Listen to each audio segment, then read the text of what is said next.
സ്കൂളുകൾ ഉൾപ്പെടെയുള്ള വിദ്യാഭ്യാസ സ്ഥാപനങ്ങളിൽ ഓണാവധി തുടങ്ങി. 10 ദിവസം നീളുന്ന അവധിക്ക് മുന്നോടിയായി വിവിധ പരിപാടികളോടെയാണ് ഓണാഘോഷം നടന്നത്. City Gold and Diamonds, Kerala and Karnataka, the glow of purity. ഇഷ്ടമുള്ള വസ്ത്രങ്ങളണിഞ്ഞ് ഈ വർഷം ഓണാഘോഷത്തിൽ പങ്കെടുക്കാമെന്ന വിദ്യാഭ്യാസ അധികൃതരുടെ പ്രഖ്യാപനം കൂടിയായതോടെ വിദ്യാർത്ഥികളും അവരുടെ രക്ഷിതാക്കളും സന്തോഷത്തിലായിരുന്നു. ഇതോടെ പെൺകുട്ടികളുടെ രക്ഷിതാക്കൾ പാവാടയും ബ്ലൗസും ധാവണിയും മറ്റു കേരളീയ വേഷങ്ങൾക്കനുസൃതമായ വസ്ത്രങ്ങളാണ് അവർക്കായി തെരഞ്ഞെടുത്തത്.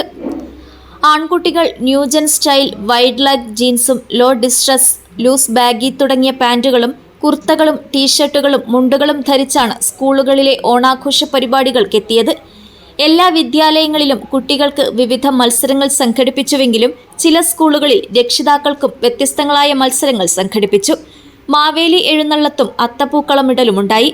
10 അതിൽ കൂടുതൽ ഇനം കറികളും പായസവും കൂട്ടിയുള്ള ഓണസദ്യയും കഴിഞ്ഞാണ് സ്കൂളുകൾ ഓണാവധിയിലേക്ക് പ്രവേശിച്ചത്. ഓഗസ്റ്റ് 31-നാണ് സ്കൂളുകൾ വീണ്ടും തുറക്കുക. News bureau, Cheruvathur.